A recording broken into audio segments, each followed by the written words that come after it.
t'observes partout. Quand il y a un miroir, tu es là comme ça. Tu t'arrêtes devant le miroir, tu te regardes. Tu te regardes. C'est ça être narcissique. C'est quand, c'est quand tu as 8000 photos de toi dans ton téléphone. Tu as peut-être 1000 photos d'autres choses, tout confondu, hein, ta famille, tout. Mais tu as 8000 photos de toi dans ton téléphone. Donc regarde ton téléphone et regarde les 100 dernières photos. Il y a combien de fois toi? Compte. Si tu vois, il y a 98 fois toi, 90 fois toi sur 100, il y a un problème, tu vois. Bonjour, église de feu, puissante église, église pleine de grâce. Vous êtes dans la joie, vous êtes en feu aujourd'hui, vous êtes heureux d'être ici aujourd'hui. Est-ce que tu es heureux de voir ton frère? Est-ce que tu es heureux de voir ta sœur? Dis à ton frère, à ta sœur à côté de toi, je t'aime d'un amour. Je t'aime d'un amour qu'on ne peut pas mesurer.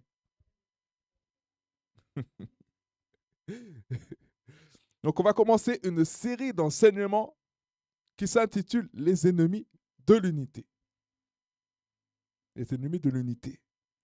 Et l'enseignement d'aujourd'hui s'intitule Es-tu égoïste, égocentrique ou narcissique? Dis à ton voisin, aïe, aïe, aïe.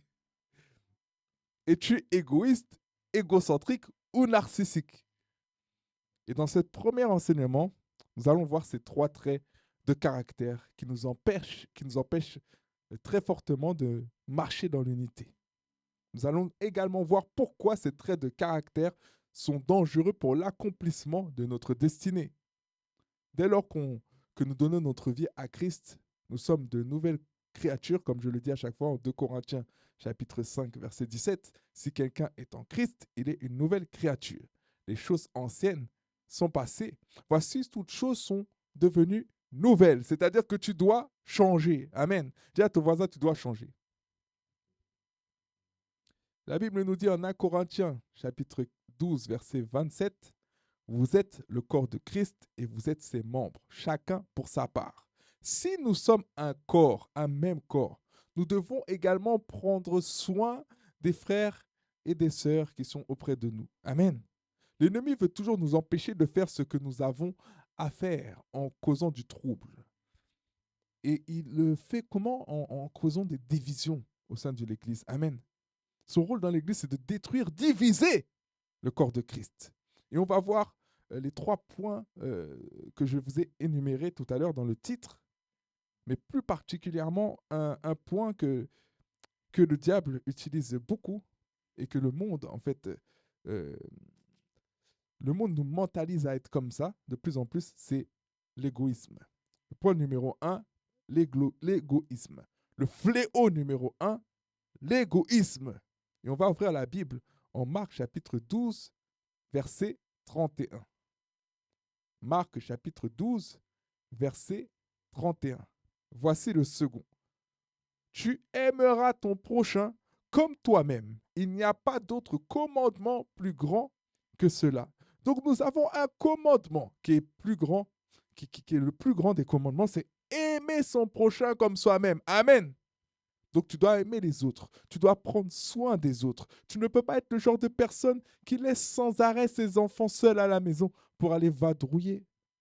Tu ne peux pas être le genre de personne qui mange très régulièrement au restaurant avec ses amis, avec ses collègues, et puis qui donne des pâtes tous les jours à manger à ses enfants. Le genre de personne qui achète des chaussures à 200 € pour elle, mais qui n'achète pas des chaussures de qualité à ses enfants. Tu achètes des chaussures à 10 € à tes enfants qui n'ont aucune qualité. C'est de l'égoïsme. Es-tu ce genre de personne? Un exemple de personne qui était égoïste dans la Bible, Samson. Qui est Samson? Samson est l'homme qui est le plus fort du monde. C'est un homme qui a été oint par Dieu. Il était tellement fort qu'il a même tué un lion de ses propres mains. Et pour information, un lion adulte, ça pèse environ près de 130 kilos. Qui a déjà vu un lion? Tu as déjà vu un lion au zoo? Tu as déjà vu un lion? Cette bête-là, quand tu la vois, tu sais d'entrée de jeu que tu ne pourrais rien faire si elle était amenée à t'attaquer. Tu sais déjà d'entrée de jeu que c'est perdu d'avance. Amen. Et quand tu vois un lion, ça ressemble à un chat, un gros chat. Mais ça n'a pas la même force qu'un gros chat. Et si un petit chat te griffe, tu es déjà en train de pleurer, je te laisse imaginer si un lion t'attaquait, qu'est-ce que ça allait faire. Amen. Donc cette bête-là est vraiment un animal féroce, un animal très dangereux. C'est un animal carnivore, c'est un prédateur. C'est le roi des animaux. Cet animal-là, il est impressionnant. Mais Samson, il a déchiré ce lion. Il a déchiré un lion. Est-ce que vous vous rendez compte? Un homme qui déchire un lion. Juge chapitre 14, verset 6. L'Esprit de l'Éternel vint sur Samson et sans rien à la main, il déchira le lion comme s'il s'agissait d'un chevreau. Il ne dit pas à son père et à sa mère ce qu'il avait fait.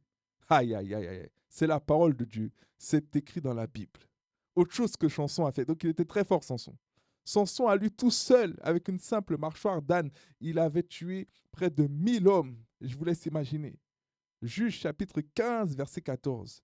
Lorsqu'il arriva à Léchi, les Philistins poussèrent des cris en le voyant. Alors l'Esprit de l'Éternel vint sur lui. On dit bien c'est l'Esprit de l'Éternel qui vint sur lui. Donc il n'a pas une force de lui-même. C'est l'Esprit de Dieu qui donne cette force-là. Donc l'Esprit de l'Éternel vint sur lui. Les cordes qu'il avait au bras devinrent pareilles à du lin brûlé par le feu. Et ses liens tombèrent sur ses mains. Tombèrent de ses mains, excusez-moi. Il trouva une mâchoire d'âne fraîche, tendit la main pour la prendre et tua 1000 hommes avec elle. Avec une mâchoire d'homme, il a tué 1000 hommes. C'est écrit.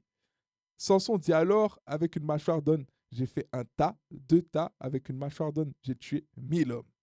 Pour rendre courte l'histoire, Dieu avait placé la force de Samson où? Dans ses cheveux. Et il avait en gros une interdiction de couper ses cheveux, parce que c'est là que sa force était située. Amen. Et pour raccourcir l'histoire, il a dévoilé son secret à une femme étrangère. Et on connaît la suite. Méfiez-vous des femmes étrangères. Méfiez-vous des hommes étrangers. Méfiez-vous des personnes en fait qui n'ont pas rencontré Jésus-Christ. Ces personnes-là vont vous perdre si vous ne savez pas tenir votre distance. Si vous ne savez pas, il faut fréquenter des personnes qui n'ont pas Christ pour les emmener à Christ, mais méfiez-vous quand même quand il s'agit de certaines choses, certains domaines. C'est des personnes qui peuvent vous faire tomber si vous n'êtes pas prêt. Amen. Samson, il a donné son secret à une personne qui n'était pas une personne de confiance. Ne vous confiez pas à tout le monde. Amen. Il s'est fait donc attraper par la suite, crever les yeux et détenu. Il a été détenu en captivité. Et si tu ne connais pas cette histoire, tu peux aller lire ça dans le livre de Juges. Donc je t'invite à ouvrir ta Bible et aller dans le livre de Juges quand tu rentres à la maison pour pouvoir lire cette histoire si tu ne la connais pas déjà. Amen. Et même si tu la connais déjà, tu peux méditer dessus. Il y aura toujours des choses que Dieu va te montrer, même si tu l'as déjà lu 15 fois. Amen. Donc nous savons que le peuple de Dieu, à l'époque de Samson, avait comme rival les Philistins. Et Samson devait donc combattre avec son peuple. Il était le plus fort, donc par conséquent, il était une pièce maîtresse pour son peuple, pour le peuple de Dieu. Amen. Mais à chaque fois qu'il combattait, c'était pour se sortir d'une situation. À chaque fois, il combattait pour se sortir d'une situation, une des conséquences de ses divers péchés et désobéissances. Amen. Et regardons comment il a achevé sa vie sur terre. Un jour, les princes des Philistins se rassemblèrent pour offrir un grand sacrifice à Dagon, leur dieu, et Samson a été conduit pour les amuser. Et on va voir en Juges chapitre 16, versets 28 à 30. Juges chapitre 16, versets 28 à 30. Je t'invite à ouvrir ta Bible et à lire avec moi. Juges chapitre 16, versets 28 à 30. Amen. Alors Samson fit appel à l'Éternel en disant, Seigneur éternel, souviens-toi de moi, je t'en prie. Ô Dieu, donne-moi de la force cette fois seulement, et que d'un seul coup je tire vengeance des Philistins pour mes 2 yeux. Que je tire vengeance des Philistins. Verset 29. Puis il attrapa les 2 colonnes du milieu sur lesquelles reposait la maison et s'appuya contre elles. L'une était à sa droite et l'autre à sa gauche. Samson dit, que je meure avec le Philistin. Il se pencha et de toutes ses forces, et la maison tomba sur les princes et sur tout le peuple qui s'y trouvait. Ceux qui tua à sa mort furent plus nombreux que ceux qu'il avait tués pendant sa vie. C'est-à-dire qu'il a fait vraiment des dégâts sur la fin de sa vie, dans le camp adverse. Mais nous pouvons voir qu'il a fait pourquoi? Pour une chose. Non pas pour son peuple, mais il a fait pour tirer vengeance, la Bible dit. Il a fait pour tirer vengeance, pour se faire justice lui-même. De son vivant, Samson ne faisait rien pour son peuple. Il a toujours honoré ses propres intérêts personnels et il a été fidèle à lui-même, à son égoïsme, jusqu'à sa mort. Le jour de sa mort, on peut penser qu'il a fait ça pour le peuple. Non, c'était pour se venger, pour tirer vengeance pour ses yeux, la Bible dit. Amen. Donc, Samson était une personne quand même très égoïste. Et les personnes très égoïstes ont beaucoup de mal à écouter les autres. Elles ont beaucoup de mal à prendre parti pour les autres. Est-ce que tu es un Samson? Ne sois pas un Samson. Ne sois pas de la race des Samsons. Amen. Un Samson qui possède un don de Dieu, mais qui utilise ce don uniquement pour ses intérêts personnels. Ne sois pas de ce genre de personne. Dieu t'a donné le talent de chanteur. Dieu t'a donné le talent de musicien. Dieu t'a donné le talent pour un don pour guérir les personnes. Ne fais pas ça pour ta gloire. Ne fais pas ça pour tes intérêts personnels. Fais ça pour bénir le peuple. Amen. Amen. J'utilise mes dons, les dons que Dieu me donne, pour bénir le peuple. Et c'est comme ça que Dieu te donne d'autres dons. Amen. Si tu es de la nature de Samson, il te sera très difficile de prier pour une personne. Si tu es de la nature de Samson, il te sera très difficile de donner ta dîme à Dieu. Parce que quand tu regardes qu'à tes intérêts personnels, quand tu es égoïste, tu ne peux pas donner une dîme à Dieu. Parce que tu n'es pas spirituel pour comprendre que la dîme, ça appartient à Dieu. Tu regardes ton intérêt personnel immédiat. D'ailleurs, c'est dans ton intérêt de donner ta dîme. Je ne dis pas que tu dois donner ta dîme pour quelque chose, pour attendre quelque chose de Dieu, même si Dieu te promet des choses. Mais c'est dans ton intérêt de donner la dîme. Parce que ce que tu vas récolter est bien plus grand que ta dîme. Amen. Tu as compris? Ce que tu vas récolter est bien plus grand que ta dîme quand tu respectes les lois de la semence et les lois de la dîme. Amen. Il n'y a pas d'histoire d'Ancien Testament ou de Nouveau Testament. Donc si tu es un Samson, ce sera très difficile de donner ta dîme à Dieu. Ta dîme qui est les 10%, les 10 premiers pourcents, les prémices de tous tes revenus, pas d'un seul revenu. C'est-à-dire que si tu as un travail qui te rapporte de l'argent partiellement, eh ben, tu dois donner à chaque fois que tu as ton argent qui rentre. C'est un principe que les personnes qui sont connectées avec le Seigneur doivent impérativement comprendre. Tu vas parler de ça à un païen, tu vas parler de ça à quelqu'un qui n'a pas rencontré Jésus, qui ne connaît pas les principes bibliques, qui ne connaît pas les principes spirituels. La personne va dire que tu es fou de donner 10% de ton salaire. C'est-à-dire que tu touches 2000 euros, tu vas donner 200 euros. La personne va dire, mais tu es complètement zinzin pour un Dieu que tu ne vois pas. Mais les gens ne peuvent pas comprendre. Ils n'ont pas eu d'expérience. Ils n'ont pas la relation avec Dieu. Ils n'ont pas expérimenté les choses avec Dieu. Amen. Mais toi qui es enfant de Dieu, qui expérimente tous les jours et que tu sais très bien que ta vie ne t'appartient pas et que le souffle de vie, c'est Dieu qui te le donne, tu comprends que la dîme, c'est rien. 10% de ce que tu peux même donner plus. C'est toi et Dieu. Amen. Donc, quand tu ne donnes pas ta dîme, tu n'es pas béni financièrement. Et tu rates même les bénédictions que Dieu a prévu de te donner. C'était une petite parenthèse. Dieu bénit celui qui est obéissant. Dieu bénit celui qui donne avec joie. Ne sois pas égoïste. L'égoïsme bloque ta vie. Et je le répète encore 3 fois. L'égoïsme bloque ta vie. L'égoïsme bloque ta vie. L'égoïsme bloque ta vie. Quand tu es égoïste, tu n'appliques pas les principes d'enrichissement que Dieu t'a donnés. La Bible dit que tu donnes beaucoup, tu vas recevoir beaucoup. Dieu donne la provision à qui? Au semeur. Es-tu un semeur? Est-ce que tu sèmes quelque part? Si tu ne sèmes pas, c'est normal que tu ne récoltes pas. Quand tu sèmes, tu récoltes. Et je ne parle pas que d'argent pour les personnes qui pensent qu'à l'argent dans leur tête. Je ne parle pas que d'argent. Tu sèmes de l'amour, tu vas récolter de l'amour. Tu sèmes de la joie, tu vas récolter de la joie. Pourquoi quand tu souris à une personne et que tu regardes la personne fixe comme ça dans les yeux et que la personne, elle n'a pas envie de sourire, elle te sourit. La personne qui est en face de moi même est en train de me sourire parce que je suis en train de lui faire un sourire. Tu sèmes un sourire, tu récoltes un sourire. Toi qui es derrière ta caméra, qui regarde cette vidéo-là, toi-même, tu me fais un sourire parce que je suis en train de te sourire. Tu récoltes ce que tu sèmes. Amen. Donc, être égoïste est un frein, un véritable frein dans la vie d'un chrétien pour les bénédictions. Quand tu es égoïste, tu ne vois pas les intérêts des autres. Tu fais uniquement ce qu'il te plaît et ce qui t'arrange. Si tu ne vois pas un intérêt à faire quelque chose pour quelqu'un, tu ne le feras jamais. C'est-à-dire que même quand tu fais quelque chose, c'est parce que tu as calculé que cette personne-là, demain, va te rendre l'appareil. C'est-à-dire que tu pourras donner de l'argent à quelqu'un parce que tu sais que cette personne-là va être millionnaire demain. Tu regardes, tu calcules tout. C'est comme ça que l'égoïste fonctionne. Alors, vous êtes toujours là? Dis à ton voisin, tu es toujours là? Ne t'endors pas.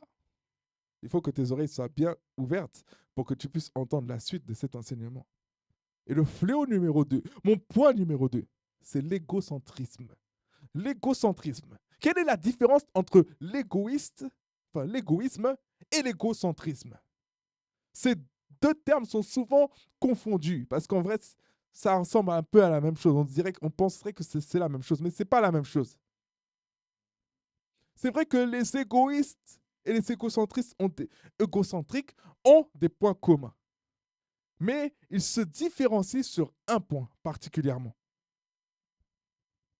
Les deux sont très centrés sur leur personne et leur intérêt.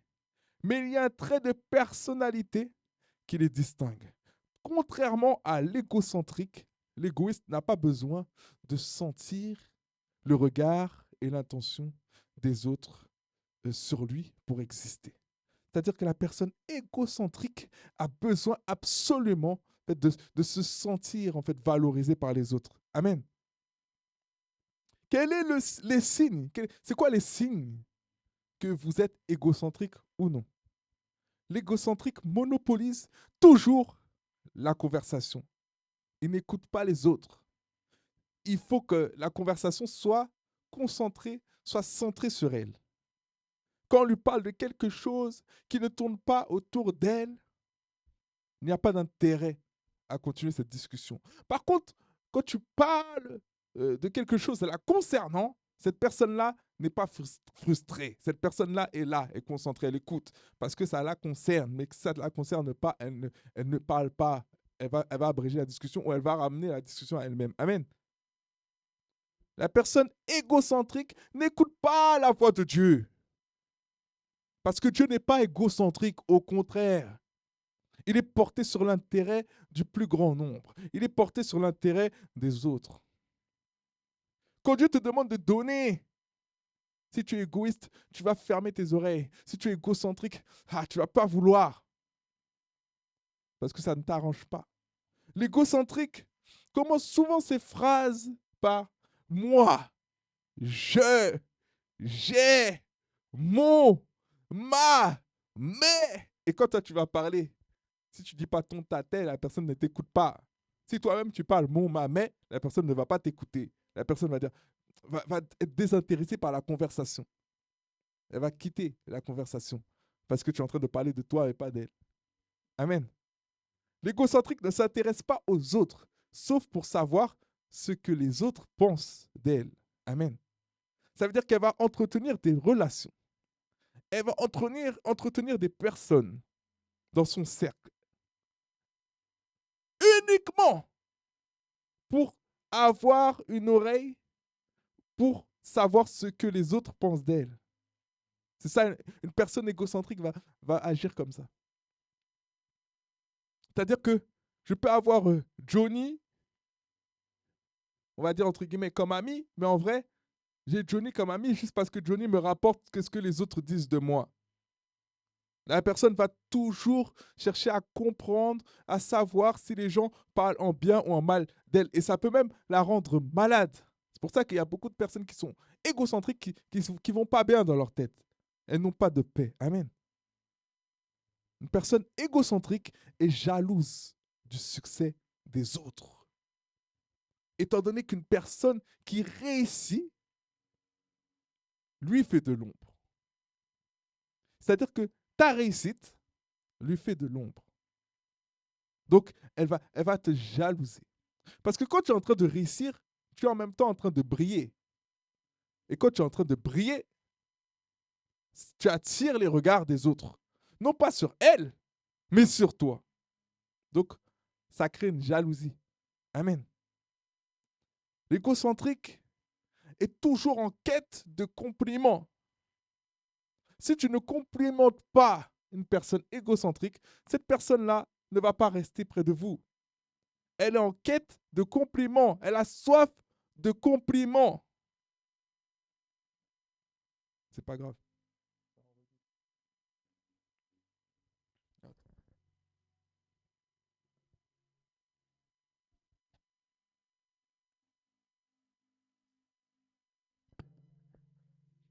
Non, il n'y a pas de mot de passe. Faut toucher ça enregistre quand même.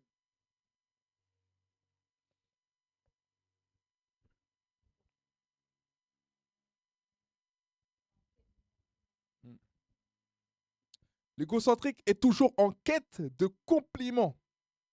Si tu es proche d'une personne égocentrique, c'est que tu es une personne qui a tendance à la complimenter. Parce que le jour où tu arrêtes de la complimenter, cette personne-là, vous verrez qu'elle prendra ses distances tout naturellement avec vous. Une personne égocentrique se croit, se pense supérieure aux autres. Elle a un ego démesuré. Démesuré. Elle se croit toujours au-dessus des autres. Un ego, c'est quoi? C'est la conscience et la représentation que nous avons de nous-mêmes en tant que personne. C'est ça, l'ego. Centrique, c'est une personne qui est centrée. Une personne égocentrique, c'est une personne qui est centrée sur son ego. Amen. L'égocentrique, la personne égocentrique ne supporte pas l'échec. C'est un gros compétiteur, un grand compétiteur. Quand cette personne-là échoue, elle accuse toujours les autres de l'avoir fait échouer. Elle accuse les autres de son propre échec. C'est-à-dire que cette personne-là va toujours te dire, c'est à cause de toi que j'ai pas réussi. C'est à cause de toi que je n'ai pas d'argent. C'est à cause de toi. En fait, la personne va toujours remettre la chose sur les autres. Une personne égocentrique ne s'entoure pas d'autres personnes égocentriques, car elle veut être la seule à briller. Il ne faut pas lui faire de l'ombre, comme je vous ai dit tout à l'heure. Étant donné que une personne égocentrique veut toujours attirer l'attention sur elle, deux personnes égocentriques ne peuvent pas être au même endroit. Deux personnes égocentriques ne peuvent pas être amies. Deux personnes égocentriques ne peuvent pas être dans la même discussion. Parce qu'il y en a une qui va dire moi, et l'autre va dire je. Donc en fait, quand tu es en train de dire moi, tu es en train de me voler le moi, je. Donc les gens ne vont pas m'écouter moi, mais ils vont écouter toi. Donc c'est de la concurrence. Donc la personne qui est égocentrique n'aura pas de personnes égocentriques autour d'elle. Parce qu'il y a cette compétition qui va se créer, cette jalousie qui va se créer. C'est une personne qui. Si une personne fait le malheur d'avoir une fête, de faire une fête d'anniversaire ou autre, et de ne pas l'inviter, c'est la fin du monde. Alors qu'elle-même, hein, personne égocentrique, hein, elle-même, ça serait, elle n'aurait pas invité cette personne-là dans sa fête, dans son anniversaire. Mais si toi, tu te fais le malheur de ne pas l'inviter, c'est la fin du monde. Pourquoi? Parce qu'elle va dire, pourquoi tu ne m'as pas invité? Je veux être le centre du monde, je veux être le centre d'intérêt, je veux être dans les endroits où il y a du monde, de la foule pour pouvoir m'exposer, pour pouvoir parler de moi, pour pouvoir me mettre en avant. Donc pourquoi ne m'as-tu pas invité? Je pensais que tu étais mon ami. Es-tu égocentrique? Veux-tu toujours être l'acteur numéro un? Veux-tu toujours être la vedette? Veux-tu toujours être la star au milieu des autres? Si c'est ton cas, tu es égocentrique, mais le Seigneur va te délivrer. Amen. Si tu veux être le centre du monde, si tu veux être toujours le premier à parler ou la première à parler et la dernière à parler, tu démarres les discussions et tu clôtures les discussions. Tu veux faire l'ouverture et la fermeture. Tu es une personne égocentrique. Mais le Seigneur va te changer. Amen. Si tu ne supportes pas que les autres parlent trop, tu es égocentrique. Amen. Regarde quand tu discutes avec une personne. Si tu parles à plus de 50%, on va dire que tu parles à 80% du temps, tu es égocentrique.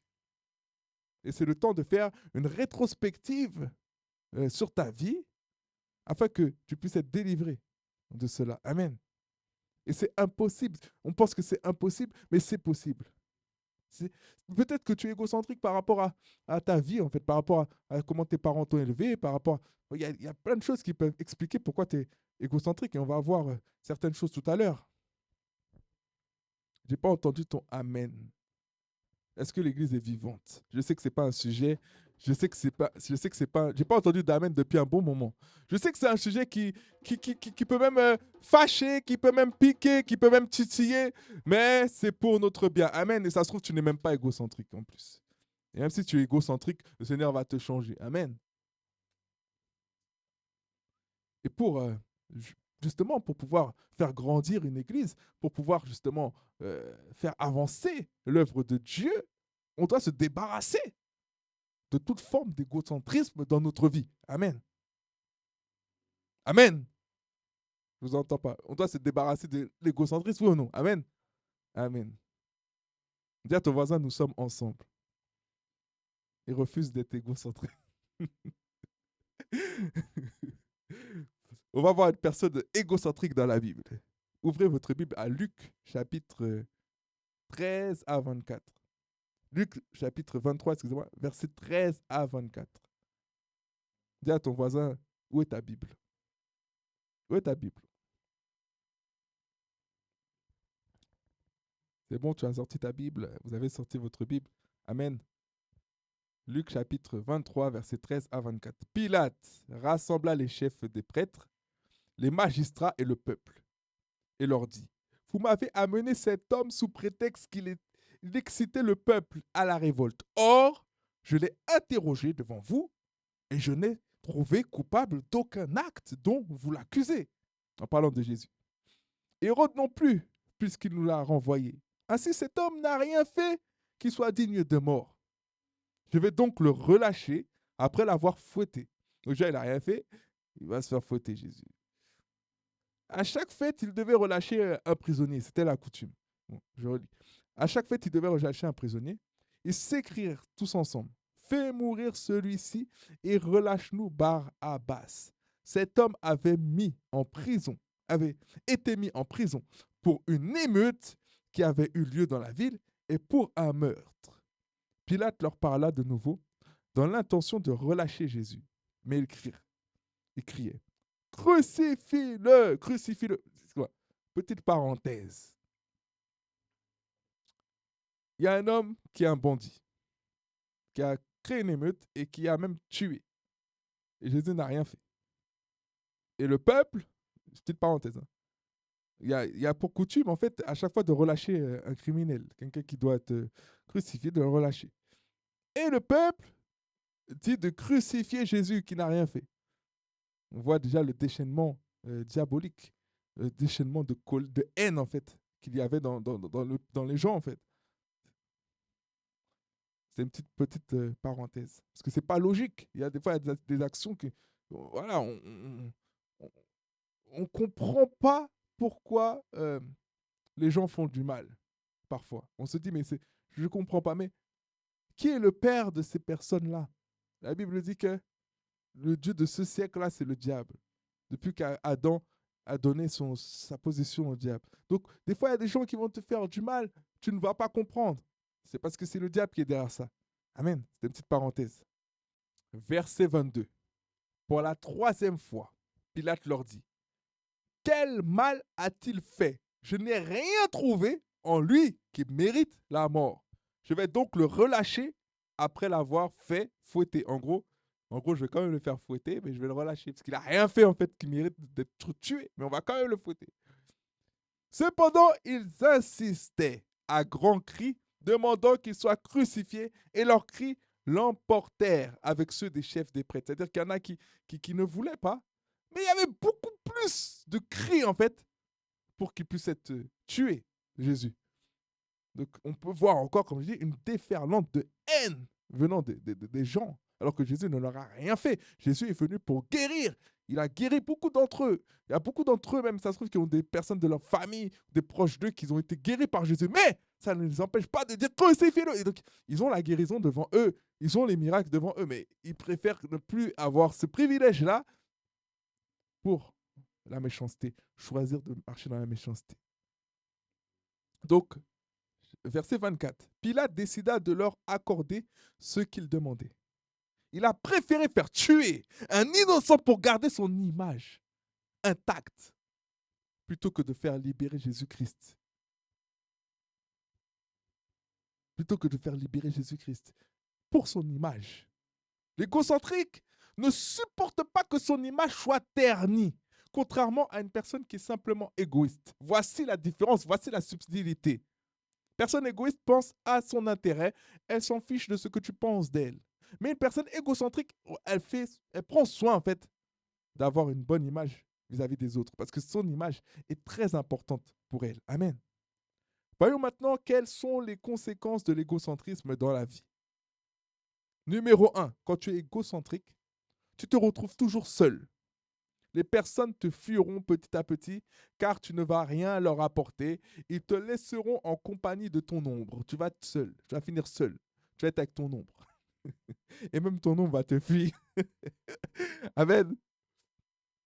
Même si elles sont avec toi pendant un certain temps, sache que si tu es une personne égocentrique, c'est même pas, j'ai même pas besoin d'être prophète pour prophétiser sur ta vie que ces personnes-là ne vont pas rester dans ta vie. Si tu es égocentrique, les gens ne vont pas rester à côté de toi. C'est-à-dire que tu vas toujours avoir des nouvelles personnes et quand les gens vont te connaître, ils vont partir. Donc tu vas avoir un roulement de personnes qui viennent de ta vie, mais ils ne restent jamais. Tu ne comprends pas pourquoi les gens ne restent jamais longtemps à côté de toi. C'est parce que tu es égocentrique. Et les gens ne voient pas leur intérêt à rester à côté de toi parce que tu penses que c'est à tes intérêts personnels. Amen. Une personne égocentrique, elle ne fait pas avancer les autres. Elle ne fait pas avancer les autres. Elle veut avancer, elle veut que les gens l'aident à avancer, mais elle n'aide pas les autres à avancer. Et moi, en tant que pasteur, je me suis donné une mission. C'est une mission. Toute personne à côté de moi doit avancer. Et il y a des personnes même qui sont là avec moi aujourd'hui, qui ont décidé de marcher avec moi, qui ont avancé. Vous avez avancé, oui ou non? Toute personne qui est à côté de moi, je me dois d'avancer avec eux. Si je ne suis pas si je ne suis pas une bénédiction pour les gens, ça sert à quoi que j'ai beaucoup de gens autour de moi? Ça sert à quoi? Soyez une bénédiction pour les autres. Mettez-vous, disciplinez-vous à aider les autres à accomplir leur destinée également. Ne soyez pas égoïste. Ne pensez pas qu'à votre propre destinée, votre propre destin. Quand quelqu'un s'investit dans ta vie, investis-toi également dans leur vie.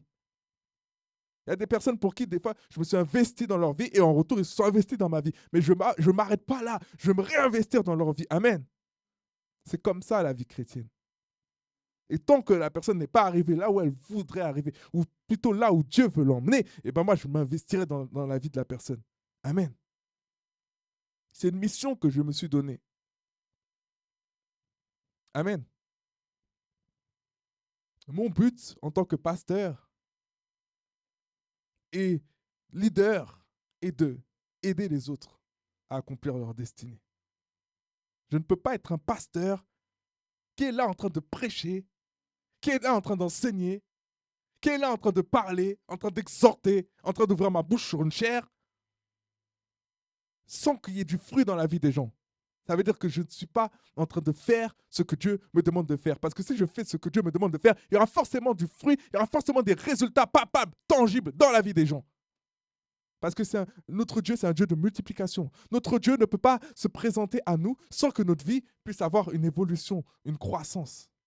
Normalement, on doit croître, on doit grandir, on doit avancer avec le Seigneur. On ne peut pas reculer. Même si le diable te fait croire que tu es en train de faire de marche arrière, en vrai, tu n'es pas en train de faire marche arrière parce que Dieu, pendant que tu crois que tu fais marche arrière, en fait, tu es en train d'avancer. C'est-à-dire que même quand tu as des galères, des difficultés dans ta vie et que tu penses que tu n'avances pas, Dieu peut te faire un bond de 3 ans, 4 ans, 5 ans.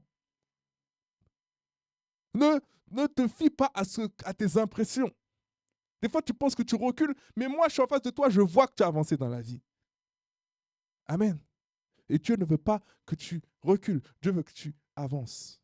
Donc là où tu es, avance. Et si tu es égocentrique ou égoïste, avance. Peut-être tu as été comme ça toute ta vie, mais à partir d'aujourd'hui, c'est brisé dans le nom de Jésus. Amen. Comme je sais qu'il n'y a pas beaucoup d'amen, c'est-à-dire qu'il n'y a pas d'égoïste, il n'y a pas d'égocentrique ici. C'est-à-dire que si je vous demande quelque chose un jour et que vous me dites non, demain j'ai un rendez-vous, là, il n'y aura pas d'excuse. Hein. Je vais vous ressortir cet enseignement. C'est une petite plaisanterie. Hein. Vous ne commencez pas à dire ouais, le pasteur il manipule, nanana, il utilise ses enseignements. Non. Amen. Quand tu es égocentrique, tu cherches à te rendre intéressant. Mais en vrai, en cherchant à te rendre intéressant, tu n'intéresses personne. Tu t'enfonces encore plus dans la solitude. Tu cherches toujours à te mettre en avant quand tu es égocentrique. C'est-à-dire qu'il y a des choses qui vont ensemble. L'égocentrisme, ça attire aussi le mensonge.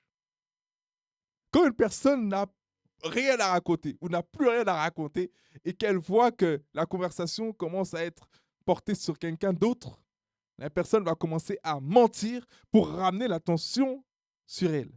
Quelqu'un qui ment beaucoup, des fois, a beaucoup de problèmes avec l'égocentrisme. Amen.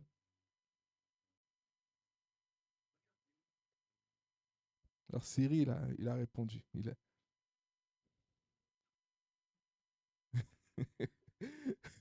La technologie entend. La création entière entend la parole de Dieu. Amen. C'est-à-dire que si les personnes dans la salle ne disent pas Amen, c'est même les ordinateurs qui vont parler pour dire Amen demain. Amen. Est-ce qu'il y a quelqu'un avec moi? Proverbe chapitre 27, verset 2. Qu'un autre te loue et non ta bouche. Un étranger et non tes lèvres. Ah là là. 8 choses qui nous rendent égocentriques. 8 choses. Numéro 1, la sécheresse spirituelle. Quand tu ne te nourris pas de la parole de Dieu. Numéro 2, le manque de communion. Tu ne passes pas de temps dans la présence de Dieu. Numéro 3, le manque du Saint-Esprit. Tu ne laisses pas le Saint-Esprit faire son œuvre à l'intérieur de toi. Numéro 4, le manque de reconnaissance durant ton enfance. Ton ego n'ayant pas été nourri, étant petit, tu cherches toujours l'approbation des autres. Tu cherches toujours l'attention des autres. Et tu n'hésites pas à adopter des attitudes exubérantes pour séduire, pour attirer les autres. As-tu souffert d'un manque de reconnaissance dans ton enfance? Comment as-tu été traité dans ton enfance? As-tu été insulté, traité tous les jours de bon à rien, tout ça, ça influe. Tout ça, ça peut faire qu'une personne devient égocentrique. Ça peut te rendre égocentrique. Comment tu as été traité, comment tu as été élevé. Il y a des personnes qui sont devenues égocentriques parce que les parents portaient toujours leur regard sur leur frère ou leur sœur. Les parents étaient toujours plus présents avec leur frère ou leur sœur. Donc, elles ont voulu en fait attirer l'attention sur elles et cette façon de faire est devenue leur manière d'agir avec tout le monde, leur manière de se comporter. C'est-à-dire que des fois, il faut être équilibré. Une carence peut créer un problème chez quelqu'un. Une carence, un manque d'attention peut créer un problème chez nos enfants. Je parle pour les parents qui écoutent cette vidéo et qui regardent cette vidéo. Une carence chez un enfant, ça peut créer des choses, des manques. Des fois, il y a des femmes qui ont une dépendance affective parce que leur père ne s'est pas occupé d'elle dans l'enfance. C'est pour ça qu'en tant que parent, en tant que chrétien, on doit avoir un minimum de connaissances pour comprendre les choses, les mécanismes du corps, les mécanismes de la vie. La nature n'aime pas le vide. C'est toujours comblé. Et dans le spirituel, c'est la même chose. Il n'y a pas de vide. C'est-à-dire que quand tu ne suis pas Jésus-Christ, Ne crois pas que tu es neutre. Quand tu ne suis pas Jésus-Christ, ne crois pas qu'il y a personne, qu'il n'y a pas une entité qui est en train de te diriger, te conduire. Quand tu ne suis pas Jésus-Christ, il y a forcément un autre esprit qui est en train de conduire ta vie. La Bible dit qu'on ne peut pas choisir, on ne peut pas servir deux maîtres. C'est soit tu sers le diable, soit tu sers Jésus-Christ. Qui es-tu en train de suivre? Si tu n'as pas accepté Jésus-Christ, si tu n'as pas fait de Jésus-Christ ton Seigneur et Sauveur, qui est ton maître? Qui est ton Seigneur? Qui est ton Dieu? Qui te contrôle? Il y a forcément une entité. Il n'y a pas de vide dans la nature. L'homme, il est un esprit avant tout. Et sache que dans le monde spirituel, il y a des esprits qui influencent les hommes. L'homme est un véhicule. Donc si tu ne suis pas Christ, tu es en train de laisser des portes ouvertes à d'autres esprits. Parce que la Bible dit que quand tu acceptes Jésus-Christ comme ton Seigneur et Sauveur, vous faites tous les deux un seul et même esprit. L'Esprit de Dieu vient fusionner avec ton esprit qui fait que tu es recréé. Tu ne changes pas de visage. Tu ne changes pas de corpulence. Peut-être tu faisais 200 kilos. Tu ne vas pas faire 100 kilos parce que tu as accepté Jésus-Christ. Du moins, par ricochet, Jésus-Christ peut faire que tu fasses 100 kilos demain. Parce qu'il va changer ton alimentation. Il va te guérir de cette obésité. Il va te guérir de ces choses-là. Si tu marches avec lui et que tu crois qu'il est mort pour tes péchés et que tu crois qu'il a été mort, qu'il a été crucifié, qu'il a porté tes maladies, il va par ricochet changer ton corps. Oui, mais ce n'est pas tu donnes ta vie à Jésus, pouf, tu passes de 200 kilos à 100 kilos. Non. Il y a un changement. C'est dans l'esprit que ça se passe. Mais quand tu ne suis pas Jésus, quel esprit t'anime? Qu'est-ce qui t'influence? Qu'est-ce qui te pousse à agir comme tu agis? La Bible dit qu'on est des êtres charnels. Quand on n'a pas Jésus-Christ, on est des êtres charnels. On est comme des hommes animaux. Amen. Point numéro 5. Une mauvaise identité. Tu ne connais pas ta position en Jésus-Christ. C'est pour ça que tu es égocentrique. Tu es égocentrique parce que tu as besoin de compenser quelque chose. Tu as besoin de... Mais parce que tu ne connais pas ta position en Christ. Tu n'as pas besoin d'attirer l'attention des gens. Tu devrais savoir qui tu es. Tu devrais savoir que tu vaux beaucoup pour Dieu. Si tu es sur cette terre, c'est que tu vaux pour une grande valeur. La Bible dit que Dieu nous a fait de peu inférieurs à lui. On est de peu inférieurs à lui. Tu as l'image et la ressemblance de Dieu. Qu'est-ce que tu veux de plus? Peut-être on a toujours dit que tu n'étais pas jolie, que tu étais moche, que tu avais des boutons, de l'acné. Peut-être tu perds tes cheveux, les gens te critiquent. Mais laisse-moi te dire que Dieu te voit comme une merveilleuse créature. Amen. Dieu te voit belle, Dieu te voit beau.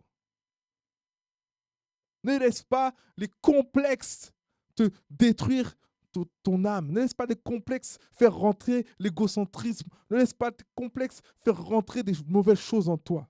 Amen. Donc, une mauvaise identité peut permettre que tu deviennes égocentrique. Manque de confiance, numéro 6. Manque de confiance en soi et d'estime de soi. Il y a des personnes qui ne connaissent pas leur valeur. Il y a des personnes qui ne croient pas en elles. Elles ne croient pas en ce que Dieu a mis à l'intérieur d'elles. Ce que Dieu a fait avec ton voisin, Dieu peut le faire avec toi également. Ne crois pas que Dieu il fait du favoritisme. Il n'y a pas de favoritisme. Consacre-toi comme ton voisin se consacre. Paye le prix que ton voisin paye et tu verras que Dieu fera la même chose dans ta vie. Amen. Tu ne dois pas manquer de confiance en toi.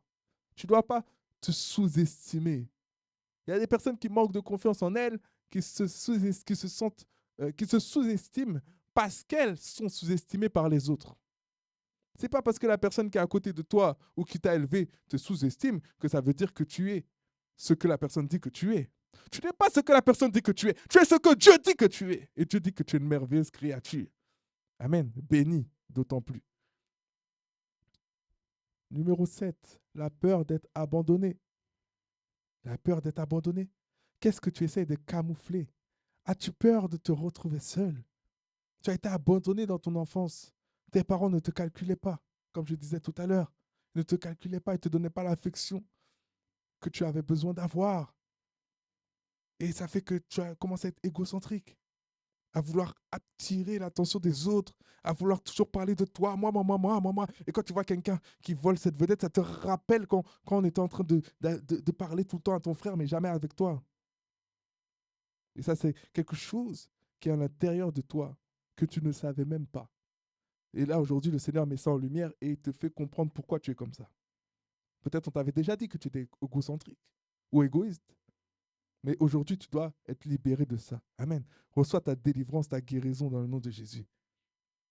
Vous savez, les guérisons, c'est des guérisons de l'âme. Ce n'est pas toujours une guérison physique, c'est une guérison de l'âme. Quand tu es égocentrique, tu dois te guérir au niveau de ton âme.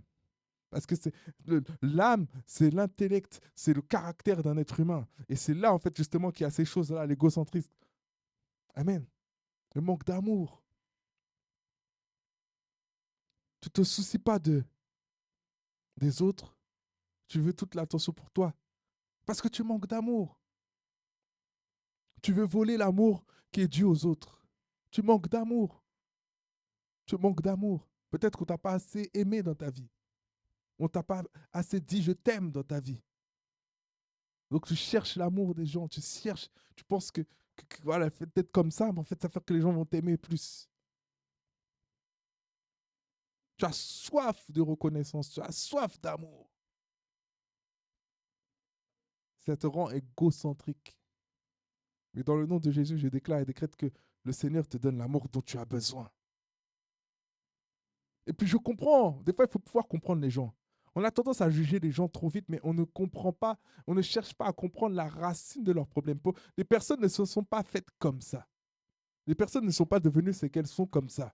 Ça vient forcément de quelque part. Donc essaye de comprendre, en tant qu'enfant de Dieu, pourquoi cette personne est arrivée à devenir comme ça.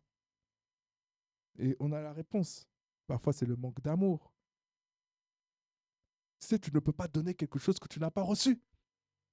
Si ta mère ne t'a pas transmis l'amour, si ton père ne t'a pas transmis l'amour, comment vas-tu transmettre l'amour à tes enfants? Comment vas-tu transmettre l'amour à ton mari? Comment vas-tu transmettre l'amour à ta femme? Comment vas-tu transmettre l'amour aux autres personnes qui sont autour de toi? Parce que tu ne l'as pas reçu. On ne peut pas donner ce qu'on n'a pas reçu. C'est pour ça que nous, en tant que parents, on doit être un modèle. Et même les futurs parents, les paroles que je suis en train de te donner aujourd'hui sont des clés, des billes pour tes enfants, pour que tu puisses élever tes enfants d'une certaine façon et que tes enfants puissent recevoir certaines choses. Et on n'a pas tous cette chance ou cette grâce d'être en contact permanent avec nos enfants parce qu'on connaît ce monde d'aujourd'hui où il y a beaucoup de divisions. Les parents ne sont pas toujours avec leurs enfants. Donc vous qui êtes toujours avec vos enfants, prenez soin d'écouter ces enseignements pour pouvoir semer des bonnes choses dans le cœur de vos enfants. Et la Bible dit qu'il faut enseigner les enfants dans la voie qu'ils doivent suivre. Et comme ça, quand ils grandiront, ils s'en détourneront point. Et on les enseigne comment? On ne les enseigne pas seulement en parole, mais en action et en vérité. Il y a combien de parents qui ont enseigné leurs enfants, qui leur ont parlé de la Bible et de Jésus, mais leur attitude, leur comportement méchant, où ils maltraitent leurs femmes, ils maltraitent leurs maris, où ils font toutes sortes de choses. Ils n'ont pas un comportement gratifiant, ils n'ont pas un comportement qui représente Jésus-Christ. Ils n'ont pas un comportement qui représente ce qu'ils disent qu'ils sont. Et après, ils se plaignent que leurs enfants ne croient pas en Dieu. Ils se plaignent que leurs enfants deviennent des délinquants alors qu'ils ont été élevés, ils ont grandi dans l'église. Pourquoi? Parce que tu n'es pas un modèle pour tes enfants. Ce que tu dis, ce n'est pas ce que tu vis. Ce que tu enseignes, ce n'est pas ce que tu vis. Ce que tu dis être, ce n'est pas ce que tu es. Et quand tu fais ça, il y a toujours par ricochet des conséquences. Et la malédiction se transfère sur tes enfants. C'est pour ça qu'il faut être éveillé spirituellement pour comprendre les principes spirituels. Et Dieu dit que son peuple périt. Pourquoi? Par manque de connaissances. Le manque de connaissances te fait faire beaucoup d'erreurs. Le manque de connaissances détruit ta vie, il détruit ta famille, il détruit ton foyer et détruit même ta descendance. Manque de connaissances. On ne peut pas être des chrétiens, on a la grâce, la chance d'être dans des pays où on nous a appris à lire et on a la Bible en face de nous. On ne nous interdit pas de lire la Bible et on n'a pas de Bible chez nous et on ne lit pas la Bible. On a des applications de téléphone avec la Bible mais on ne lit pas la Bible. On est là sur WhatsApp, Instagram, TikTok, tout, des heures, mais on ne peut pas lire la Bible 10 minutes. C'est pas normal. On ne lit pas la Bible. On n'est pas forcé à lire la Bible. C'est un devoir de lire la Bible. C'est un devoir. Tu dois comprendre que même, je ne dois pas te forcer à lire ta Bible. Tu dois comprendre que tu dois lire ta Bible. Je ne dois pas être tous les jours sur l'estrade en train de te dire, vous lisez votre Bible, vous lisez votre Bible. Tu dois lire ta Bible. C'est un devoir. C'est un devoir en tant que futur parent. C'est un devoir que tu as. Qu'est-ce que tu vas enseigner à tes enfants si tu ne connais pas les Écritures? Quelles valeurs tu vas leur donner si tu ne connais pas les valeurs du royaume? Les valeurs du royaume, tu vas les entendre au travers de prédications que tu regardes. Les valeurs du royaume, tu vas les comprendre. Tu vas les intégrer au partir de la Bible, de la lecture de la Bible. Parce que tu peux écouter un homme qui te raconte n'importe quoi, qui te dit des choses qu'il ne vit pas, qui raconte des choses, c'est des fables, c'est même pas la Bible. Vous savez que même la vérité dans la bouche du diable, c'est un mensonge. Le diable, il dit, mais Dieu a-t-il réellement dit? Mais le diable, il utilise la Bible même et il ment avec la Bible. Si tu ne lis pas la Bible, tu n'as pas la relation avec le Saint-Esprit, comment tu vas savoir que l'homme de Dieu est en train de te prêcher quelque chose? Parce qu'il n'y a pas qu'une question d'écouter ce que l'homme de Dieu te dit. Il y a une question de transfert d'esprit. Là, je parle de choses de niveau supérieur. Il y a aussi le transfert d'esprit. C'est-à-dire que tu peux écouter quelqu'un qui te dit quelque chose de vrai, mais l'esprit de la personne, c'est tout autre chose. Et c'est cet esprit-là que tu reçois en écoutant cette personne. C'est compliqué. C'est pour ça qu'on doit être cultivé. On doit avoir notre relation personnelle avec le Seigneur. N'attends pas d'être à l'église le dimanche pour lire la Bible. N'attends pas d'être à l'église le dimanche pour entendre la voix de Dieu. La vérité, c'est que si tu es connecté avec le Seigneur, même pendant la semaine, le Seigneur, des fois, peut même te parler de quelque chose que tu vas entendre le dimanche. Il t'avait déjà parlé de ça dans la semaine. Parce que Dieu, il n'est pas dans le temps. Il n'est pas dans le temps. Moi, quand je me suis converti, j'avais l'impression que tout ce que mon pasteur disait, tout ce que mon père spirituel disait, c'était des choses que j'avais vécues dans la même semaine, à chaque fois. À chaque fois. Tous les dimanches, il y avait quelque chose, le pasteur disait quelque chose. Je savais que ce pasteur-là était connecté au Seigneur. Il est toujours. Et je savais également que j'étais également connecté au Seigneur au travers de ce qu'il était en train d'enseigner, ce qu'il était en train de prêcher. Ce qu'il était en train de prêcher, c'est ce que je vivais. J'avais l'impression que les prédications, elles étaient faites spécialement pour moi. Et je faisais quoi? Je mettais tout en application dans ma vie. J'ai eu une conversion radicale. Ne regardez pas au nombre d'années d'une personne dans l'église. Il y a des personnes qui ont 50 ans dans l'église, mais n'ont jamais rien fait pour Dieu. 50 ans de rébellion, 53 ans de rébellion, 53 ans à t'opposer à ce que Dieu te demande de faire. Mais il y a des personnes qui ont peut-être 10 ans avec le Seigneur et ils ont déjà accompli des choses que même des gens qui ont 70 ans avec le Seigneur n'ont jamais accompli. Ce n'est pas une question d'ancienneté dans le monde spirituel. Ce n'est pas une question d'âge. Il y a des enfants de 15 ans qui vont faire plus de choses que des personnes de 60 ans. Ce n'est pas une question d'âge. Dans le monde spirituel, c'est une question de consécration, d'obéissance. Quand tu es obéissant au Seigneur, ta vie va avancer, tu vas évoluer. Mais quand tu es désobéissant, rebelle, tu n'écoutes pas ce que la Bible dit, tu n'écoutes pas ce que Dieu te dit. Dieu te dit d'être soumis, Dieu te dit de respecter tes parents, d'honorer tes parents. Dieu te dit de faire certaines choses que tu ne fais pas et tu penses avoir du fruit. Tu ne peux pas avoir de fruit. Il n'y a pas de fruit dans la désobéissance. Il n'y a pas de fruit dans le désordre. Dieu est un Dieu d'ordre. C'est lui qui a créé le concept de l'ordre. Même le diable, il a compris que l'ordre, c'était quelque chose qui fonctionnait. Donc, lui-même, il met de l'ordre dans son royaume. Alors que le diable, il fait le mal. Donc, il sait utiliser les principes de Dieu pour faire croître, avancer son royaume. Et nous, en tant que chrétiens, on est dans toute la vérité. Pas une partie de la vérité, toute la vérité. Et on ne fait pas ce que Dieu nous demande de faire. Parce qu'on a trop de rébellion à l'intérieur de nous. On a trop de désobéissance à l'intérieur de nous. La désobéissance, elle ne vient pas de Dieu. Dieu nous a créés pour un but. S'il nous a créés pour un but, c'est qu'on doit accomplir ce but. Si je crée une voiture, c'est pour qu'elle puisse m'emmener à l'église. C'est pour qu'elle puisse régler un problème. C'est pour qu'elle puisse m'aider à aller travailler. C'est pour qu'elle puisse m'aider à apprendre des frères et sœurs pour les emmener à un autre niveau, pour les emmener à un point B. Je ne crée pas une voiture pour la laisser dans mon garage et qu'elle n'ait aucune utilité. Dieu t'a créé pour un but. Dieu t'a créé pour quelque chose. Dieu t'a mis sur cette terre pour quelque chose. Donc tu ne dois pas être égoïste, tu ne dois pas être égocentrique. Amen. Il t'a créé pour régler le problème de quelqu'un. Pas pour régler juste tes intérêts personnels. Pas plus pour toi, pour ta propre petite personne. Ton petit confort.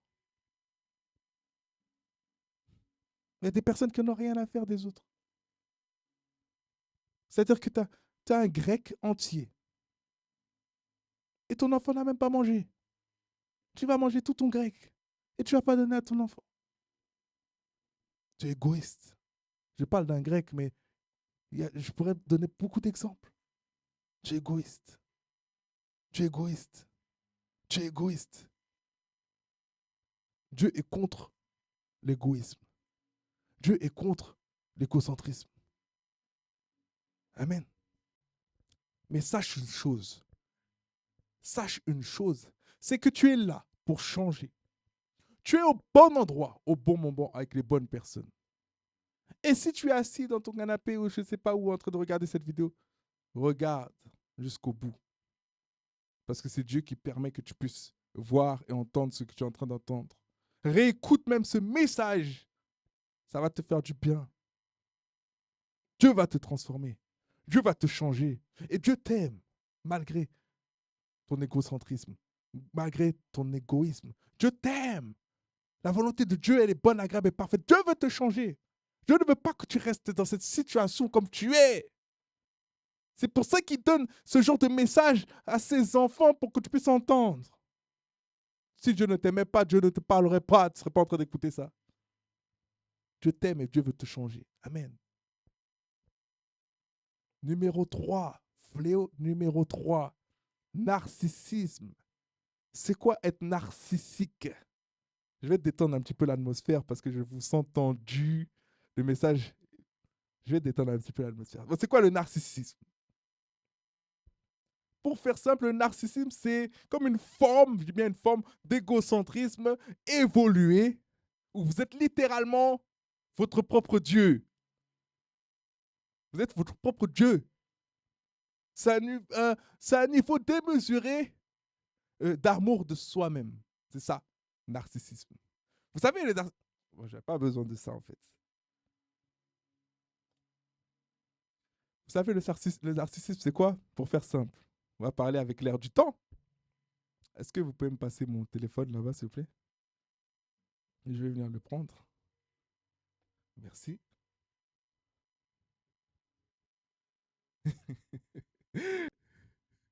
Narcissisme, c'est quoi? C'est quoi le narcissisme? C'est quand, c'est quand tu as 8000 photos de toi dans ton téléphone. Tu as peut-être 1000 photos d'autres choses, tout confondu, hein, ta famille, tout. Mais tu as 8000 photos de toi dans ton téléphone. Donc regarde ton téléphone et regarde les 100 dernières photos. Il y a combien de fois toi? Compte. Si tu vois, il y a 98 fois toi, 90 fois toi sur 100, il y a un problème, tu vois. Et tu peux remonter comme ça toutes les années. Donc regarde le nombre d'années que tu as été narcissique. C'est ça. Narcissique, c'est quoi? C'est quand tu fais plein de selfies. C'est-à-dire que même, tu aimes le paysage. Le paysage est beau. Tu vas en vacances, hein? Le paysage est beau. Le paysage est à contre-jour. Mais toi, tu as besoin, même si c'est à contre-jour, de faire un selfie, alors que tu es à contre-jour. Hein? Tu as fait un selfie, tu gâches le paysage, mais il faut que tu sois dans le selfie. Tu ne peux pas prendre une photo du paysage simplement sans que tu sois dans la photo. C'est limite que tu ne peux pas prendre une photo de quelqu'un de ta famille sans que tu sois sur la photo. Tu ne peux pas faire quelque chose sans que tu sois dedans. C'est ça. C'est ça être narcissique. Être narcissique, c'est quoi? Être narcissique, c'est quand tu passes à côté d'une voiture et que tu t'arrêtes comme ça et que tu tournes le rétroviseur pour regarder ton visage pour voir si tu as un petit bouton, alors que quand tu es parti de chez toi, ça fait déjà 3 heures que tu as pris dans la salle de bain pour te préparer. Tu es en retard pour aller au culte, mais tu as besoin d'utiliser le rétroviseur de la voiture, du chemin, pour voir que tu n'as pas de bouton, alors que tu as déjà vu même dans ta voiture. Tu es sur la route pour aller à l'église, mais tu vas aller regarder dans le rétroviseur, tu t'observes partout. Quand il y a un miroir, tu es là comme ça. Tu t'arrêtes devant le miroir, tu te regardes. Tu te regardes. C'est ça être narcissique. Tu as besoin de faire des photos de toi, avec toutes les tenues, ok. Mais tu vas diversifier les tenues avec les cheveux. C'est-à-dire qu'un jour, tu vas faire une photo avec une perruque, avec une tenue. Mais il faut que tu aies la même photo avec toutes les perruques que tu as. Il faut que tu aies une photo où tu as des faux cils, où tu as un maquillage d'une autre couleur, un rouge à lèvres d'une autre couleur. En fait, tu as plein de photos qui n'ont pas de sens. Ça n'a pas de sens. Et en fait, tu es trop imbu de ta personne. C'est-à-dire que tu t'adores, tu te vaux un culte à toi-même. C'est ça être narcissique. C'est trop porté sur soi. C'est être amoureux de soi-même. Non, je ne dis pas qu'il ne faut pas vous aimer. Hein. Il y a des personnes qui ne s'aiment pas. Il faut avoir un équilibre. Tu dois t'aimer. Tu dois t'aimer. Tu dois t'aimer à ta juste valeur. Dieu ne t'a pas dit de ne pas t'aimer. Tu dois t'aimer. Il y a Dieu qui ne s'aime pas. Mais tu ne dois pas t'adorer. Tu dois prendre soin de ton corps. Ton corps est le temple du Saint-Esprit. Mais tu ne dois pas vouer un culte à toi-même, en fait. Je peux comprendre que tu puisses prendre 45 minutes, 1 heure pour te préparer si tu es une femme coquette, ok. Mais que tu prennes 2 heures tout le temps pour te préparer pour aller à l'église, ce n'est pas normal. Surtout, encore si tu te lèves plus tôt et que tu arrives à l'heure à l'église. Mais si tu arrives en retard à l'église parce que tu es en train de te préparer beaucoup, beaucoup trop longtemps, là, il y a un problème. Il y a quelque chose qui ne va pas. Si tu ne vas pas au culte parce que tu as un bouton sur le visage, parce qu'un moustique t'a piqué sur le front pendant que tu dormais et que tu ne vas pas au culte pour ça, il y a un problème. Il y a un problème. Si tu dors avec la couette en plein été sur ta tête pour ne pas que le moustique puisse te piquer pour pouvoir retourner à l'église, c'est qu'il y a un problème. Vous rigolez, mais il y a des personnes comme ça. Vous rigolez, mais il y a des personnes comme ça. Il y a des personnes qui disent qu'ils ne vont pas à l'église. Mais en fait, c'est parce qu'ils ont un petit bouton. Des trucs bêtes, en fait. Des choses bêtes. Ne soyez pas narcissique. Être narcissique, c'est un fléau. Être narcissique, c'est quelque chose de plus en plus courant. C'est quelque chose de plus en plus normal. C'est quelque chose de plus en plus naturel. Être narcissique. Le monde t'apprend à être égoïste, le monde t'apprend à être égocentrique et le monde t'apprend également à être narcissique. Être narcissique. Et c'est facile de voir une personne narcissique. Une personne narcissique peut être malade juste parce qu'on lui a fait une petite réflexion sur sa tenue, sur sa façon d'être habillé, sur sa façon de manger n'importe quoi. Une personne narcissique peut être très mal. Pendant toute une après-midi, la personne peut bouder parce que tu lui as fait une petite remarque. Alors qu'en fait, quand tu aimes ton frère, tu aimes ta sœur, et que tu sais que ton frère ou ta sœur va être exposé, va être filmé, c'est normal de lui dire que sa chaussure, il y a 2 chaussettes différentes et on voit qu'il y a 2 chaussettes différentes. C'est normal, c'est pas grave. C'est pas grave. La personne t'a évité de montrer ça publiquement à tout le monde. Et toi, tu vas bouder la personne toute la journée parce que tu as fait... Voilà, c'est ça être narcissique. Narcissique, ça rend un peu foufou. Donc, ne soyons pas narcissiques. Amen. Je peux reprendre mon pupitre. J'aime bien mon pupitre, il est mobile. Un jour, on aura une grande estrade. Amen. Amen. C'est pas... Voilà, c'est normal. Un jour, on aura une grande estrade. Un jour, on aura des caméras. On pourra bouger, on pourra courir sur l'estrade. Et il y aura même des personnes qui pourront suivre. On pourra se déplacer, on pourra faire toutes sortes de choses, des délivrances, etc. Amen. Alors, alors. Pourquoi on a tous ces défauts de caractère, je dirais? C'est parce que nous sommes dans la chair. La Bible dit en Romains chapitre 7, verset 5. Romains chapitre 7, verset 5. Car nous étions dans la chair, les passions des péchés provoqués par la loi agissaient dans nos membres, de sorte que nous portions des fruits pour la mort. C'est la chair. C'est la chair qui fait que tu es comme ça, que nous sommes comme ça. Tu es trop vivant. La Bible nous dit quoi? La Bible nous dit en Luc chapitre 17, verset 33. Celui qui cherchera à sauver sa vie la perdra, et celui qui la perdra la retrouvera. C'est-à-dire que tu dois perdre ta vie. Tu dois perdre ta vie. Vous savez, quand vous êtes trop vivant, vous êtes trop centré sur votre image, Vous êtes trop centré sur ce que les autres disent de vous. Vous êtes trop centré sur ce que les autres pensent de vous parce que vous êtes trop vivant. Et Jésus vous demande de mourir à vous-même pour que Christ puisse vivre. Tu n'évangélises pas les gens parce que tu as peur que les gens te regardent comme un fou. Tu ne parles pas aux gens de Christ dans ton travail parce que tu as peur que les gens te mettent dans une case. Il faut que tu puisses mourir à toi-même, que tu puisses renoncer à ta vie, te donner entièrement à Christ, peu importe que les gens te prennent pour un fou. La Bible dit de toute façon que l'évangile est une folie pour ceux qui périssent.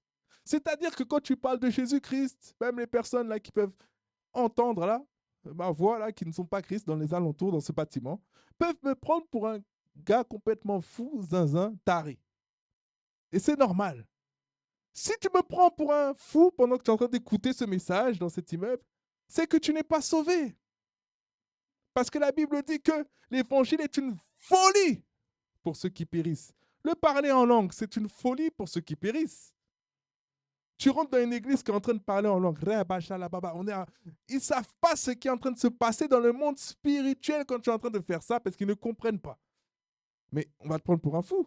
Même toi, la première fois, peut-être que tu avais une personne parler en langue, si on ne t'a pas expliqué, tu prends les gens pour des fous. Parce que les choses spirituelles ne sont pas des choses naturelles.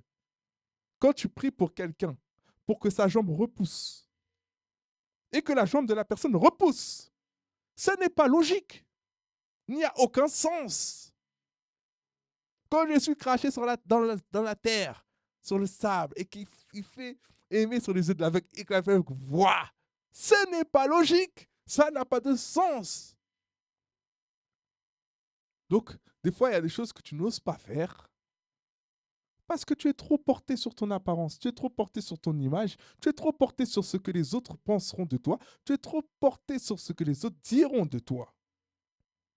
Vous savez, quand je travaillais pour un patron, et comme je disais toujours, comme je vous dis à chaque fois, j'étais dans une grosse boîte.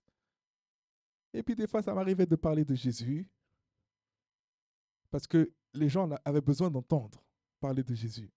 Je n'avais pas forcément envie de parler de Jésus parce que ce n'était pas un moment où la situation était propice pour parler de Jésus. Même, ça allait même tuer l'atmosphère en fait. Et les personnes en plus ne connaissent pas Christ. Mais je savais que Dieu voulait que je parle à ce moment-là de Christ. Donc je mettais ma personnalité, mon moi de côté et je me pliais à la volonté de Dieu pour parler de Jésus-Christ aux gens. Pour parler de Jésus-Christ aux gens. Et même si ça tuait l'atmosphère, c'est pas grave. Parce que dans ça, la personne qui devait entendre cette parole l'entendait. Elle l'entendait et elle la recevait. Vous savez, ça m'est déjà arrivé que on me mette un stagiaire avec moi.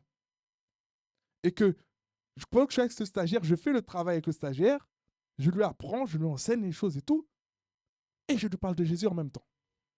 Et c'est au moment où la personne me dit, je vais accepter ton Jésus-Christ. Ça m'est arrivé plusieurs fois même. Quand la personne me demande, comment on fait pour accepter ce Jésus-Christ-là? C'est à ce moment-là que je veux faire accepter Christ à la personne, alors on est dans un temps de pause. C'est là que le patron appelle, le patron harcèle, mon téléphone sonne, le téléphone de l'apprenti sonne. Vous savez, il y a des fois, il faut comprendre les réalités spirituelles. Faites ce que Dieu vous demande de faire. Ne regardez pas à votre personne. Maintenant, ne faites pas les choses n'importe comment, en pleine heure de travail, quand vous faites des prières au salut devant tout le monde et tout, dans votre travail, on ne vous paye pas pour ça. Je tiens à préciser, soyons équilibrés. Mais, voilà, mettons notre personne de côté pour laisser Christ vivre en nous. Quand tu es narcissique, tu es imbu de toi-même. Quand tu es égocentrique, tu as une façon de voir les choses. Tu es trop individualiste, tu es trop pour toi, pour ta pomme. Tu es trop concentré sur les pensées des autres vis-à-vis de toi. Quand tu es égoïste, tu es juste égoïste. Tu penses juste à tes affaires, mais tu t'en fiches de ce que les gens pensent. C'est ça la différence entre les trois. Mais on doit être ni égoïste, ni narcissique, ni égocentrique. Les trois, ça empêche l'Église de grandir. Les trois, ça empêche le royaume de Dieu de se mouvoir. Ça empêche ta vie d'avancer. Ça empêche les gens autour de toi d'être bénis. Ça empêche la gloire de Dieu de se manifester. Les trois sont des obstacles, des freins, des barrières à ta bénédiction. Ce sont des barrières à ta réjouissance. Ce sont des barrières, des freins. Et sur cette parole, Seigneur, je prie contre tout esprit d'égocentrique, contre tout esprit d'égoïsme et contre tout esprit de narcissisme. Et je déclare et décrète dans le nom puissant de Jésus que quiconque souffrait de ce genre de traits de caractère, de personnalité, en est libéré maintenant au son de ma voix dans le nom de Jésus. Et reçois maintenant ta guérison de ton âme. Reçois maintenant ta délivrance dans le nom de Jésus. Et je déclare et décrète que sur cette parole, sur cet enseignement que tu vas réécouter, réécouter et réécouter jusqu'à ce que ça porte du fruit dans ta vie, tu seras totalement libéré. Et demain, tu pourras même témoigner et commenter sur cette vidéo ou venir me envoyer un mail pour me dire que tu as été libéré de cet esprit de narcissisme, d'égoïsme ou d'égocentrisme. Je déclare et décrète sur ta vie que maintenant tu deviens une bénédiction pour ton foyer, une bénédiction pour ton mari, une bénédiction pour ton épouse, une bénédiction pour tes enfants, une bénédiction pour toutes les personnes qui seront sur ton chemin. Parce que tu as compris que tu devais changer. Et Dieu va te permettre de changer. Parce que la puissance de Dieu, elle est en train d'agir sur toi. Parce que Dieu agit quand tu reconnais tes fautes. Dieu agit quand tu délaisses tes fautes. Dieu agit quand tu prends conscience de ton état. Et je prie également pour les personnes qui n'ont pas accepté Jésus-Christ au travers de cette vidéo, pour qu'elles puissent être touchées dans leur cœur. C'est toi, Saint-Esprit, qui convainc de péché, de jugement et de justice. Convainc les cœurs maintenant, convainc-les maintenant. Et si tu veux accepter Jésus-Christ, répète simplement cette prière avec moi. Seigneur Jésus-Christ, je te demande pardon pour tous les péchés que j'ai commis, de ma naissance jusqu'à aujourd'hui. Je décide de te suivre, de marcher dans ta volonté parfaite tout au long de ma vie. Ne me laisse pas fuir, ne me laisse pas rétrograder, ne me laisse pas partir ni à gauche ni à droite. Garde-moi près de toi. Mets des gens autour de moi pour veiller à ce que je puisse finir la course avec toi. Dans le nom puissant de Jésus-Christ, j'ai ainsi prié. Amen. Et je dis à l'Église, Amen, Amen, Amen. Et on se voit ce soir pour Dynamis 7. Parce qu'on a dit c'est 7 jours. Même jour de culte, il y a Dynamis 7 aussi. Soyez bénis. Je vous aime énormément. Soyez bénis.